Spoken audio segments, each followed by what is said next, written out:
It's a race against time, but the UK is running around in circles. The deadline for Brexit is less than 2 months away, and instead of making final arrangements to leave the European Union, the UK might be inching closer to another election, the third in 5 years. It's been an action-packed day so far. The House of Commons has seen a lot of action as British Prime Minister Boris Johnson and Labour leader Jeremy Corbyn traded barbs once again. Johnson came to power promising that he will deliver Brexit with or without a deal. And he wants to stick to that promise, even if it comes at the cost of a fresh election. He began his arguments in Parliament by targeting Labour leader Jeremy Corbyn for not backing a new general election.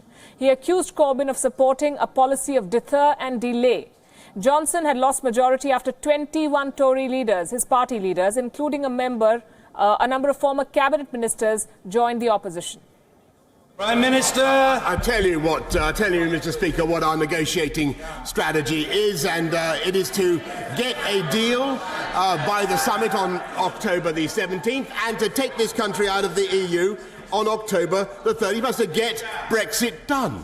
And what his surrender bill would do, it would wreck any chance of the talks, and we don't know what his strategy is at all were he to take over.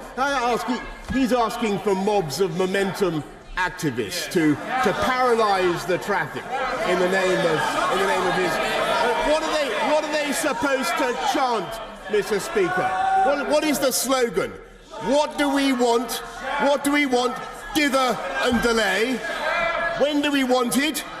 We don't know. That's his policy. That's his policy. And can he confirm again, now, that he will allow the people of this country to decide on what he is giving up in their name with a general election on October the 15th? Or is he for it?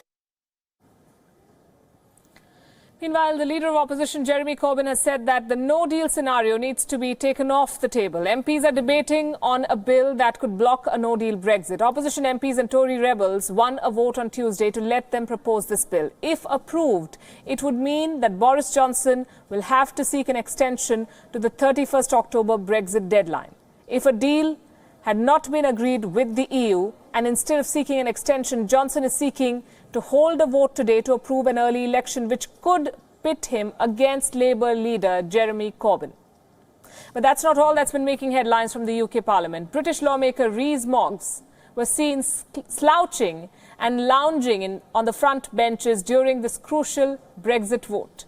The leader of the House of Commons has since been called out for being, quote-unquote, laid back. His laid-back approach to the vote. Opposition lawmakers hit out at Rees-Mogg, saying that this slouching is the physical embodiment of arrogance, entitlement, disrespect and contempt for the Parliament.